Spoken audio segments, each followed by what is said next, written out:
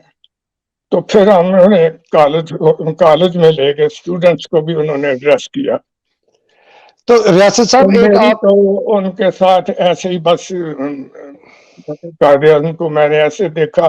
اس کے بعد پھر لاہور میں یونیورسٹی گراؤنڈ میں جلسہ جب تھا، اس میں بھی میں گیا، لوگ بیٹھے تھے۔ میں نے کہا کہ ابھی قائد اعظم تو انگلش میں تقریر کر رہے ہیں، تو آپ کو کیا سمجھ آ رہی ہے؟ انہوں نے کہا وہ کسی اور زبان میں بھی تقریر کرے تو ہم یہ سمجھتے ہیں کہ وہ ہمارے حق میں، ہمارے فیصلے۔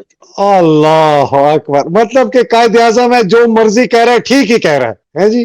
لوگوں نے کہا نا جو کچھ قائد اعظم کہتے ہیں وہ ہمارے فائدے کی بات کرتے ہیں، تو اس لیے ہمیں سمجھ آ رہی ہے۔ تقریباً 1 لاکھ کے قریب لوگ وہاں بیٹھے ہوتے یونیورسٹی گراؤنڈ۔ تو یہ بتائیے کچھ پارٹیشن سے پہلے کا جو پیریڈ تھا، 47 کے شروع کے جو مہینے تھے، اس کے اندر کیا حالات تھے آپ لوگوں کے؟ اور کیا دیکھیں جی، ہم نے اسٹوڈنٹس نے پہلے تو الیکشنز میں خدمت کی مسلم لیگ کی۔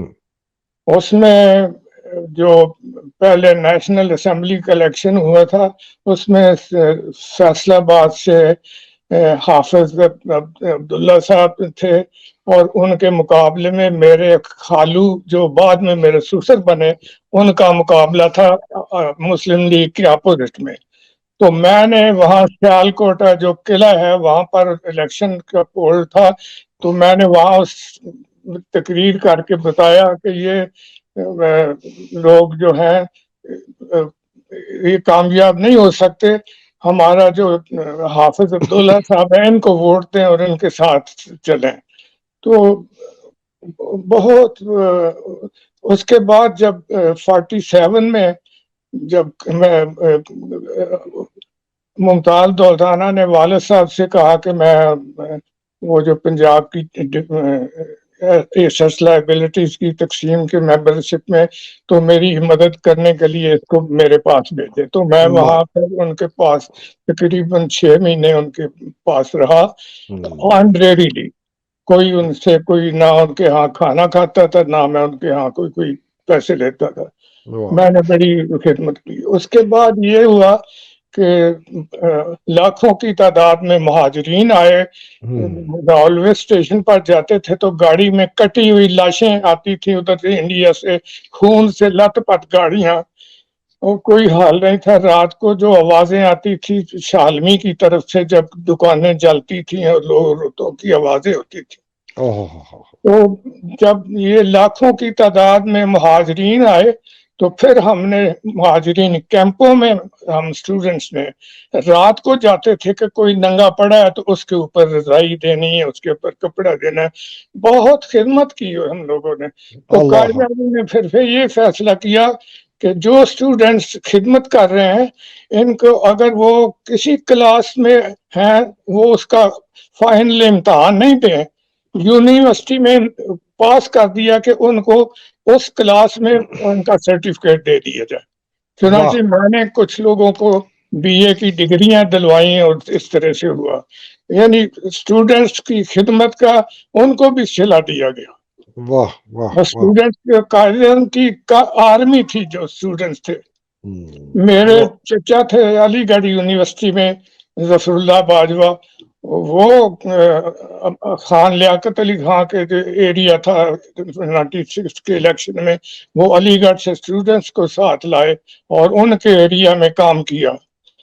اور میرے والد صاحب کا بھٹے کا کام تھا، یہ اینٹوں کا بھٹا ہوتا ہے، تو اس کا کوئلہ اس زمانے میں وار کی وجہ سے وہ کوٹے میں ملتا تھا، کوئٹہ سے جو کوئلہ ہوتا تھا جی۔ تو ڈی سی نے، میرے دادا ذیلدار تھے تو اس نے ان کو معطل کر دیا۔ انہوں نے کہا کہ آپ کا بیٹا مسلم لیگ میں ہے تو آپ اسے روکیں کہ وہ مسلم چھوڑ دے۔ انہوں نے کہا میں تو اسے نہیں روک سکتا، وہ تو اپنے مسلم لیگ کو اپنا مذہب سمجھتا ہے، میں نہیں اس کو روک سکتا۔ تو وہ پھر انہوں نے وہ بھٹے کا کام بند کر کے آرمی کی گینتی کی سپلائی اور چپل کی سپلائی کا کام شروع کیا، ٹھیکہ لیا، لیکن اس میں وہ جو پاس کرنے والے ہوتے تھے رشوت مانگتے تھے، تو انہوں نے کہا میں یہ کام بھی نہیں کروں گا۔ تو جب خضر گورنمنٹ کے خلاف جلوس نکلے تو پولیس نے کہا کہ چونڈا سے تو ہم صرف چوہی نصر اللہ خان باجوہ کو پکڑیں گے۔ چنانچہ انہوں نے گرفتار کیا اور 1 مہینہ کے قریب وہ ڈسٹرکٹ سیالکوٹ کی جو جیل ہے اس میں لگاری وغیرہ بھی سب ادھر ہی تھے۔ تو والد صاحب نے ان کو جو مشقتی ملا ہوا تھا وہ کرسچن تھا، اس کو انہوں نے مسلمان کر لیا۔ واہ واہ، تو جب باہر آئے تو نوائے وقت نے اس وقت پھر ایک خبر دی جس میں انہوں نے اس میں لکھا ہوا تھا کہ سنت یوسفی، چودھری نصر اللہ خان نے جیل میں ایک قیدی کو مسلمان کیا ہے، تو یہ حضرت یوسف علیہ السلام کی یہ سنت ہے۔ سنت یوسفی پر نوائے وقت نے پھر وہ نیوز آئٹم لگائی۔ اللہ اکبر۔ تو جو بھی پاکستان کے لیے جو بھی خدمات ہیں وہ اس کا فخر ہے۔ ہمارے بہت سے وہاں سے جانور وغیرہ، جب 1965 کی وار ہوئی تو والد صاحب اس وقت ریزیڈنٹ تھے چونڈا میونسپیلٹی کے، تو بڑی خدمت کی۔ ہمارے جو جانور وغیرہ تھے وہ مارے گئے، ہمارے بٹی کی سارے اینٹیں آرمی نے اٹھا کے وہاں سڑک بنائی جو ادھر جاتی تھی چوبارہ کی طرف۔ تو کسی نے کہا کہ آپ اس کا کلیم کریں، انہوں نے کہا میں اپنے ملک سے کلیم نہیں کر سکتا، میری ہر چیز ملک کے لیے ہے۔ تو ان کو برٹش کوآپریٹو موومنٹ میں جو خدمات تھی اس میں برٹش گورنمنٹ نے خان صاحب کا ٹائٹل دیا ہوا تھا۔ تو جب قائد اعظم نے کہا کہ ان لوگوں کے ٹائٹل چھوڑ دیں تو میرے والد صاحب نے ٹائٹل چھوڑا، اور وہاں ڈان میں دلی میں فرسٹ پیج پر یہ اس کی بھی نیوز تھی۔ واہ واہ واہ۔ ریاست صاحب، آپ کو آج کل کے پاکستان کے کچھ سیاسی حالات کا کچھ علم ہے؟ میں جی میرا تو سوائے پاکستان کے اور کوئی خبریں نہیں دیکھتا، میرے پاس جو فیس بک ہے اس میں جو بھی ہے حالات ہیں سوائے دکھ کے اور کچھ بھی نہیں ہے وہاں اس وقت. اس کے متعلق کیا آپ کے اس کا جو عمران کے والد میرا دوست تھا.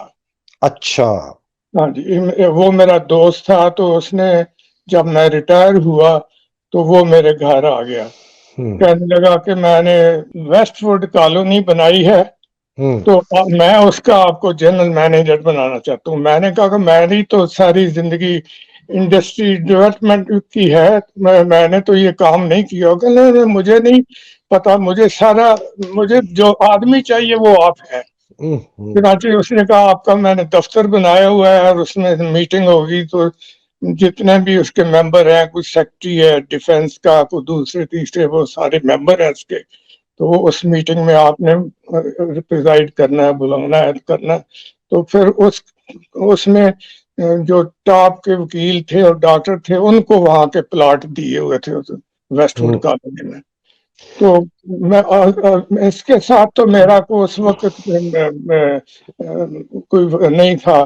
تو جب وہ فوت ہوئے تو آیا تھا ادھر عمران خان ادھر آیا تو میں اور میرا بڑا بیٹا اور ہم اس کے پاس گئے, اس کے والد کی فتیدگی پر افسوس کیا. تو وہ بڑا خوش ہوا اور اس نے پریس والوں کو کہا کہ سب سے پہلے باجوہ صاحب مجھے ملیں گے اور کوئی نہیں میرے پاس آئے. تو میں ان سے ملا. پھر انہوں نے کہا جب بھی کبھی لاہور آئیں تو آپ نے مجھے ضرور ملنا ہے. تو میں گیا لاہور میں تو اس نے میری بڑی عزت خاطر کی. لوگ تو کہتے ہیں نا کہ وہ چائے کے ساتھ کچھ نہیں دیتا, تو اچھا میری بڑی وہ بہت عزت کی اس نے. جب وہ اس وقت وہ پرائم منسٹر تو نہیں تھا لیکن بڑی اس کی عزت کی. میری اس کے ساتھ ہمدردیاں ہیں. اللہ کریم اس کو وہاں ملک کی خدمت کا موقع دیں. آمین آمین. ریاست صاحب میں آج کی نشست اس وقت ختم کرتا ہوں. مجھے پتا ہے کہ یہ لوگ جب پروگرام دیکھیں گے ان کی بڑی ریکویسٹ آئے گی, سوال آئیں گے آپ کے لیے, وہ میں سوال آپ کی خدمت میں پیش کروں گا اگلی نشست میں. آپ پاکستان کے مجاہد ہیں, آپ جیسے عظیم لوگوں نے جو قربانیاں دی ہیں اور جو خدمت کی ہے اس ملک کو بنانے کے لیے, وہ اس کے تو کوئی مثال نہیں ملتی. میں آپ کو دونوں ہاتھوں سے سلوٹ کرتا ہوں, دونوں ہاتھوں سے سلام کرتا ہوں. ہمیں پاکستان کو دعاؤں میں رکھیں, آپ بزرگ ہیں, ہمیں سب کو کہ پاکستان کی جو اصل اس کا مقاصد سے جن کے لیے آپ نے اتنی خدمت اور اتنی آپ لوگوں نے اپنی جان فشانی اور اتنی قربانیاں دی ہیں اور اتنی خدمت کی ہے, وہی پاکستان پھلے اور پھولے جو قائد اعظم نے ایک خواب دیکھا تھا. اب تک کے لیے مجھے اجازت دیجیے ریاست صاحب, آپ کی موجودگی کا بہت شکریہ. میں بہت تہہ دل شکریہ سے آپ کا مہربانی آپ بہت شکریہ. ناظرین, آپ نے ریاست علی باجوہ صاحب کی کہانی سنی. میرا تو دل چاہ رہا تھا کہ میں گھنٹوں بس سنتا رہا ہوں. انشاءاللہ ان کو میں پھر دعوت دوں گا. آپ یہ پروگرام سن کے اپنے سوال مجھے بھیجیں کہ میں وہ ریاست علی باجوہ صاحب کی خدمت میں پیش کروں اور ان سے اور پوچھیں جو ہم پوچھنا چاہتے ہیں. پاکستان کی جو انہوں نے اتنی زبردست سٹرگل ہوئی ہے, جو سیکریفائسز ہوئی ہیں, جو خدمت کی ہے لوگوں نے, وہ کتنی مشکل سے یہ ملک بنا ہے اور ہم کتنی بے دردی سے اس ملک کو تباہ اور برباد کرنے پہ تلے ہوئے ہیں. اب تک کے لیے اجازت دیجیے. ریاست علی باجوہ صاحب جیسے مجاہدوں کو اللہ سبحانہ تعالیٰ اپنے حفظ و امان میں رکھے, ان کو لمبی زندگی اور دے, صحت کے ساتھ, تندرستی کے ساتھ. آپ سب کو, آپ کے اہل و عیال کو, سب کو اللہ سبحانہ تعالیٰ حفظ و امان میں رکھے. پاکستان کی حقیقی آزادی کی جنگ لڑنے والے جو ابھی تک ہم جنگ کر رہے ہیں قائد اعظم کا ویژن حاصل کرنے کے لیے, ان کو اپنے حفظ و امان میں رکھے. پاکستان زندہ باد, پاکستان پائندہ باد. الہی آمین. السلام علیکم. خدا حافظ. بہت بہت شکریہ. شکریہ. بہت شکریہ. وعلیکم